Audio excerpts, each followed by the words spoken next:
विश्व प्रसिद्ध पुरी रथ यात्रा आज ओडिशा के जगन्नाथपुरी में शुरू हुई। देश भर में निकाली जा रही है रथ यात्रा। नीति आयोग ने आकांक्षी जिला राजनांदगांव को महिला सशक्तिकरण के क्षेत्र में बेहतर कार्य करने के लिए अग्रणी जिलों में शामिल किया।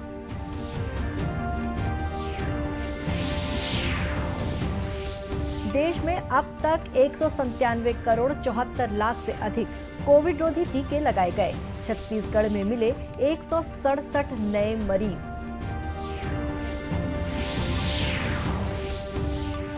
और देश में सिंगल यूज प्लास्टिक के उपयोग पर आज से प्रतिबंध लागू।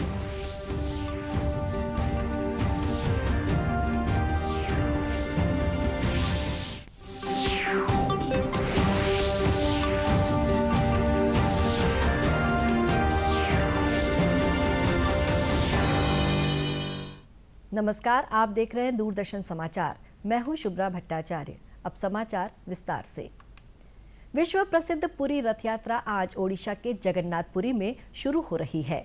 भगवान जगन्नाथ, बलभद्र और देवी सुभद्रा के विग्रहों की 9 दिन की रथ यात्रा में भाग लेने के लिए हजारों श्रद्धालु पुरी पहुंच रहे हैं। लगभग 10 लाख लोगों के इस उत्सव में भाग लेने की आशा है। श्रद्धालुओं में भारी उत्साह है। कोरोना महामारी के कारण ये यात्रा 2 वर्ष बाद हो रही है। राष्ट्रपति रामनाथ कोविंद ने भगवान जगन्नाथ की रथ यात्रा की शुभकामनाएं दी हैं। एक ट्वीट में श्री कोविंद ने कामना की कि महाप्रभु जगन्नाथ की कृपा से हर एक व्यक्ति के जीवन में सुख, शांति और समृद्धि रहेगी। प्रधानमंत्री नरेंद्र मोदी ने लोगों को पुरी रथ यात्रा पर बधाई दी है। श्री मोदी ने भगवान जगन्नाथ की कृपा से प्रत्येक व्यक्ति के लिए सुख स्वास्थ्य की कामना की। गृह मंत्री अमित शाह ने कहा कि जगन्नाथ यात्रा श्रद्धा, आस्था और समर्पण का अद्भुत मेल है। उन्होंने भगवान जगन्नाथ से सबके जीवन में स्वास्थ्य, समृद्धि और सुख की कामना की। सूचना और प्रसारण मंत्री अनुराग सिंह ठाकुर ने आशा व्यक्त की कि भगवान जगन्नाथ, बलभद्र और सुभद्रा के आशीर्वाद से हर एक व्यक्ति का जीवन सुख, शांति और समृद्धि से भरपूर रहेगा। गुजरात के अहमदाबाद में भगवान जगन्नाथ की 145वीं रथ यात्रा पारंपरिक श्रद्धा और उल्लास के साथ आयोजित की जा रही है। भगवान जगन्नाथ, बड़े भाई भगवान बलभद्र और बहन देवी सुभद्रा के रथ अपने पारंपरिक यात्रा मार्ग से गुंडीचा मंदिर तक जाएंगे। कोविड महामारी के कारण 2 वर्ष के अंतराल के बाद यात्रा पूरी भव्यता से आयोजित की जा रही है। इधर छत्तीसगढ़ में राज्यपाल अनुसुईया उइके ने भगवान श्री जगन्नाथ जी की रथ यात्रा पर्व के अवसर पर प्रदेशवासियों को हार्दिक बधाई और शुभकामनाएं दी हैं। उन्होंने अपने संदेश में कहा है कि रथ यात्रा हमारी आस्था एवं संस्कृति से जुड़ा पर्व है। ऐसे त्योहार हम सबको एक सूत्र में बंधने का अवसर देते हैं और आपसी सौहार्द बढ़ाते हैं। राज्यपाल ने इस अवसर पर सभी नागरिकों की खुशहाली की कामना की है। वहीं मुख्यमंत्री भूपेश बघेल ने प्रदेशवासियों को रथ यात्रा की बधाई और शुभकामनाएं दी हैं। उन्होंने इस अवसर पर भगवान जगन्नाथ से सभी नागरिकों के सुख, समृद्धि और खुशहाली की प्रार्थना की है। राजधानी रायपुर सहित प्रदेश के विभिन्न जिलों में रथ यात्रा का आयोजन किया जा रहा है। बेमेतरा जिले में जगन्नाथ उत्सव समिति की ओर से रथ यात्रा निकाली जा रही है। रथ की मरम्मत के साथ सजाने संवारने का काम ओडिशा के कारीगर कर रहे हैं। इस बारे में जगन्नाथ रथ यात्रा समिति के सदस्य बाबत तंबोली ने बताया कि हर साल की तरह इस साल भी पारंपरिक विधि विधान से रथ यात्रा निकाली जा रही है। कोरोना की वजह से यात्रा नहीं निकल पाया था, लेकिन इस बार चूंकि कोविड वाला ऐसा कुछ गाइडलाइन नहीं है, सब ठीक ठाक है। इसके वजह से जैसे पहले निकलता था वैसे ही निकलेगा। और ये रथ को जो है उड़ीसा के ही कारीगर लोग आकर के रथ को बनाए हैं और वहाँ के ही पुरी के ही नियम के तरह ये रथ यात्रा वैसे ही निकलता है। गौरतलब है कि भगवान जगन्नाथ की भव्य रथ यात्रा हिंदू परंपरा के अनुसार हर साल आषाढ़ शुक्ल पक्ष की द्वितीया तिथि को निकाली जाती है। नीति आयोग ने आकांक्षी जिला राजनांदगांव को महिला सशक्तिकरण के क्षेत्र में बेहतर कार्य करने के लिए अग्रणी जिलों में शामिल किया। केंद्रीय महिला और बाल विकास मंत्रालय ने जिला कलेक्टर को जोनल मीटिंग में शामिल होने के लिए रांची में आमंत्रित किया है। गौरतलब है कि राजनांदगांव जिले में महिलाओं को स्वावलंबी बनाने के लिए अनेक कार्य किए जा रहे हैं। गौठानों में कार्य करने के साथ ही महिलाएं लोगों को स्वास्थ्य, पोषण और शिक्षा के प्रति घर घर जाकर जागरूक कर रही हैं। किशोरी बालिकाओं और महिलाओं में एनीमिया दूर करने के लिए दवाइयां भी दी जा रही हैं। स्व सहायता समूह की महिलाएं आंगनबाड़ी केंद्रों में गर्भवती माताएं और किशोरी बालिकाओं को पौष्टिक आहार दे रही हैं। कलेक्टर तारण प्रकाश सिन्हा ने गौठानों को औद्योगिक पार्क के रूप में विकसित करने महिलाओं को प्रेरित किया। इससे उनकी आमदनी बढ़ रही है। राजनांदगांव को आकांक्षी जिले के रूप में शामिल करने पर मुख्यमंत्री भूपेश बघेल और महिला बाल विकास मंत्री अनिला भेंडिया ने स्व सहायता समूह की महिलाओं को बधाई दी है। राष्ट्रव्यापी टीकाकरण अभियान के तहत अब तक 197 करोड़ 74 लाख से अधिक कोविड रोधी टीके लगाए गए हैं। स्वास्थ्य मंत्रालय ने बताया है कि कल 11,67,000 से अधिक कोविड रोधी टीके लगाए गए। वहीं स्वस्थ होने की दर 98.55% है। कल 14,413 रोगी स्वस्थ हुए। कल 17,000 से अधिक लोगों में कोविड संक्रमण की पहचान हुई। इस दौरान 23 रोगियों की संक्रमण से मौत भी हुई। इधर छत्तीसगढ़ में भी कोरोना संक्रमण की रफ्तार लगातार बढ़ रही है। पिछले 24 घंटे के दौरान प्रदेश में कोरोना के 167 नए मामले सामने आए हैं। इस दौरान कुल 13,384 सैंपलों की जांच की गई है। प्रदेश में औसत पॉजिटिविटी दर 1.25% हो गई है। रायपुर जिले में कोरोना के सर्वाधिक 55 मरीज पाए गए हैं। वहीं 10 जिलों में कोरोना का कोई मरीज नहीं पाया गया है। केंद्रीय विद्युत प्राधिकरण और एनटीपीसी की ओर से बिलासपुर जिले के सीपत में विद्युत सुरक्षा पर राष्ट्रीय सम्मेलन का आयोजन किया गया। इस कार्यक्रम में देश के 2000 से अधिक प्रतिनिधियों ने वर्चुअल रूप से भाग लिया। वहीं स्थानीय अधिकारियों ने सम्मेलन में भाग लेकर विद्युत सुरक्षा के प्रति लोगों को जागरूक किया। कार्यक्रम को संबोधित करते हुए एनटीपीसी के chief general manager Ghanshyam Prajapati ने राष्ट्रीय सम्मेलन के बारे में जानकारी दी।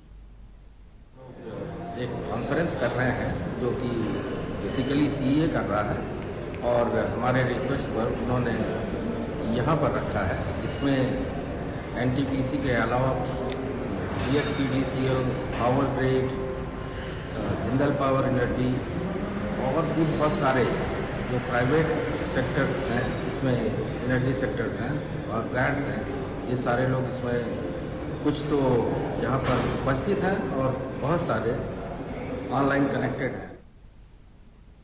वहीं रीजनल लर्निंग इंस्टीट्यूट के निदेशक LKS राठौर ने कहा कि सुरक्षा उपाय अपनाकर विद्युत दुर्घटनाओं को रोका जा सकता है। इकट्ठा हुए हैं कि यहाँ एक नेशनल कॉन्फ्रेंस का आयोजन कर रहे हैं जो central electricity authority, government of India और एनटीपीसी के ज्वाइंट वेंचर से हो रहा है। इसकी बेसिक एम है कि हम जो है इलेक्ट्रिकल एक्सीडेंट को मिनिमाइज करें और हमारे जो रूल्स रेगुलेशन है, डूज एंड डोंट्स है, ये सबको स्प्रेड करना है ताकि एक्सीडेंट इंडिया में इलेक्ट्रिकल एक्सीडेंट मिनिमम हो। राष्ट्रीय सम्मेलन में विशेषज्ञों ने एनटीपीसी में विद्युत दुर्घटनाओं को रोकने के बारे में अधिकारियों और कर्मचारियों को जानकारी दी। प्रदेश के वन विभाग की ओर से पौधा तुहर दुआर अभियान चलाया जा रहा है। इस कड़ी में कोरिया जिले के मनेंद्रगढ़ में लोगों को पौधे दिए जा रहे हैं। इस अभियान के बारे में मनेंद्रगढ़ वन मंडल अधिकारी लोकनाथ पटेल ने बताया कि घर घर जाकर लोगों को निःशुल्क पौधे दिए जा रहे हैं।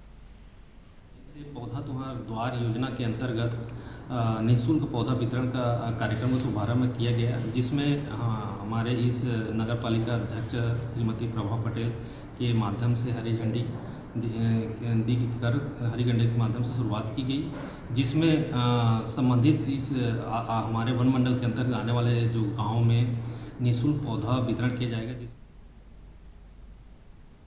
वन विभाग की इस अनूठी पहल से पर्यावरण संरक्षण को बढ़ावा मिल रहा है। वहीं आने वाले समय में ये पौधे फलदार पेड़ बनकर लोगों के लिए लाभकारी होंगे। सिंगल यूज प्लास्टिक यानी एक बार उपयोग में आने वाले प्लास्टिक पर प्रतिबंध आज से लागू हो गया है। पूरे देश में आज से सिंगल यूज प्लास्टिक वस्तुओं के उत्पादन, आयात, भंडारण, वितरण, बिक्री और उपयोग पर पाबंदी रहेगी। प्रतिबंध के दायरे में जिन वस्तुओं को शामिल किया गया है उनमें प्लास्टिक की earbuds, candy sticks, ice cream sticks, polystyrene यानी thermocol, plastic plate, plastic cup और प्लास्टिक के अन्य बर्तन शामिल हैं। पर्यावरण, वन और जलवायु मंत्रालय ने बताया कि प्रतिबंध के प्रभावी कार्यान्वयन के लिए एकल उपयोग प्लास्टिक सामान के अवैध उत्पादन, आयात, भंडारण, वितरण और बिक्री पर निगरानी रखने के लिए राष्ट्रीय और राज्य स्तर के नियंत्रण कक्ष बनाए जाएंगे। सुकमा जिले के मनकापाल में डीआरजी और सीआरपीएफ के जवान सर्चिंग पर निकले हुए थे। इस दौरान माओवादियों ने उन पर फायरिंग की। जवानों की जवाबी कार्रवाई के दौरान एक माओवादी की मौत हो गई। जिले के पुलिस अधीक्षक सुनील शर्मा ने बताया कि घटनास्थल की तलाशी के दौरान सुरक्षा बलों ने हथियार और माओवादी सामग्री बरामद की। वहीं दंतेवाड़ा जिले के कटे कल्याण थाना क्षेत्र के जंगलों में डीआरजी और माओवादियों के बीच हुई मुठभेड़ में 5 लाख रुपए के इनामी माओवादी की मौत हो गई। इसकी पहचान कटे कल्याण एरिया कमेटी के सदस्य के रूप में हुई है। इस बारे में बस्तर रेंज के आईजी सुंदरराज पी ने बताया कि घटनास्थल से सुरक्षा बलों ने पिस्तौल और माओवादी सामग्री बरामद की है। बस्तर के सीमावर्ती इलाके में थाना कटेकली अंतर्गत नेरनार जंगल में दंतेवाड़ा डीआरजी या माओवादी के बीच में मुठभेड़ हुई। मुठभेड़ के पश्चात सर्चिंग के दौरान एक माओवादी की डेड बॉडी बरामद की गई। उसके शनाख्ती कटेकली एरिया कमेटी के सदस्य मांगू उर्फ डेंगा देवा के रूप में शनाख्त हुआ। उनके ऊपर पूर्व में 5 लाख इनाम घोषित है। आसपास इलाका में अभी सीआरपीएफ एवं डीआरजी का बल सर्चिंग की जा रही है। हमारे सभी जवान सही सलामत है। गौरतलब है कि सुकमा और दंतेवाड़ा जिलों में सुरक्षा बलों द्वारा ऑपरेशन मानसून नाम से संयुक्त अभियान चलाया जा रहा है। इसमें बारिश के दिनों में माओवादियों की तलाश जंगली इलाकों में की जा रही है। आजादी के लिए भारत का शानदार संघर्ष आधुनिक विश्व के महानतम संघर्षों में से एक है। दूरदर्शन समाचार इतिहास की धारा बदलने वालों की झलक रोजाना आपके लिए लेकर आ रहा है। आज हम बात कर रहे हैं समाज सुधारक सुमंत मेहता और स्वतंत्रता सेनानी सुशीला चैन त्रिहन के बारे में।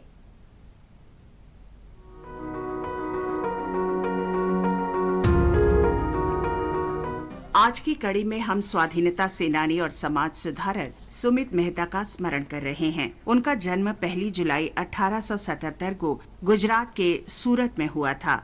मेहता ने 1910 से 1911 के दौरान चीन, Japan, Germany, France, England, America और कनाडा की यात्रा की। इस दौरान वे मैडम कामा, श्यामजी कृष्ण वर्मा और वीरेंद्र नाथ चट्टोपाध्याय जैसे भारतीय क्रांतिकारियों से मिले। इन बैठकों से उनकी विचारधारा का विकास हुआ और वे स्वतंत्रता संघर्ष में शामिल होने के लिए प्रेरित हुए। वे रामकृष्ण परमहंस, स्वामी विवेकानंद और उमर खयाम के धार्मिक विचारों और कार्यों से प्रभावित हुए। गोपाल कृष्ण गोखले से प्रभावित होकर Sumit Mehta servants of India society से जुड़े और शेष जीवन जन सेवा के लिए समर्पित करने का फैसला किया। सुमित मेहता ने 1927 में गुजरात में बाढ़ राहत कार्यों में भी भाग लिया। वे 1928 में बारदौली सत्याग्रह के दौरान अपनी पत्नी के साथ सरभों शिविर के प्रभारी रहे। उन्होंने 1929 में युवा सम्मेलन आयोजित किया। मेहता ने बड़ौदा प्रजामंडल के 2 सम्मेलनों की अध्यक्षता की। वे साबरमती, विसापुर और नासिक में 5 वर्ष तक जेल में रहे। उन्होंने किसानों, श्रमिकों और जनजातीय लोगों के कल्याण के लिए भी काम किया। जाने माने लेखक सुमित मेहता ने अपने जीवन के बारे में आत्मकथा के नाम से पुस्तक भी लिखी, जो उनके निधन के उपरांत 1971 में प्रकाशित हुई। उनकी अन्य पुस्तकों में समाज दर्पण और हालिह जमिन्ना गुलामो शामिल हैं। 15 दिसंबर 1968 को सुमित मेहता का निधन हो गया। आज हम राष्ट्रवादी सुशीला चैन त्रिहन का स्मरण भी कर रहे हैं। उनका जन्म 1 जुलाई 1923 को पंजाब के पठानकोट में हुआ था। सुशीला उत्साही स्वतंत्रता सेनानी और सामाजिक कार्यकर्ता थी। सुशीला के पिता मथुरादास त्रिहन अपने क्षेत्र में कांग्रेस पार्टी के संस्थापक सदस्यों में शामिल थे। वे आर्य समाज के प्रमुख सदस्य भी थे। सुशीला कम उम्र में ही आर्य समाज से जुड़ गई। जब वे उसके आरंभिक सभा में भाग ले रही थीं और सभा स्थल को घेरे खड़ी पुलिस के लाठीचार्ज में उन्हें भी चोट आई, तब सुशीला ने अन्याय के विरुद्ध लड़ने का निर्णय लिया। वे राजनीतिक कार्यकर्ता बन गई और 1941 में लंदन चली गईं। उन्होंने बीबी रघबीर कौर के साथ काम किया, जो पंजाब प्रांतीय विधानसभा में कीर्ति गदर पार्टी की सदस्य थी। सुशीला त्रिहन अंग्रेजों से लड़ाई के लिए शकुंतला आजाद के साथ भी शामिल हुई। भारत की स्वतंत्रता के उपरांत सुशीला त्रिहन ने बच्चों के लिए शिक्षा को प्रोत्साहन देना जारी रखा और बालिकाओं के लिए 3 विद्यालय और 1 सह शिक्षा विद्यालय खोला। वे डाडूवाल में अपनी ग्राम पंचायत परिषद की पहली महिला पंच थीं। उन्होंने व्यावहारिक धरातल पर दहेज, घरेलू हिंसा और जातिवाद की समस्याओं को दूर करने के लिए तथा अंतर जातीय विवाह के लिए संघर्ष किया। वर्ष 2011 में उनका निधन हो गया।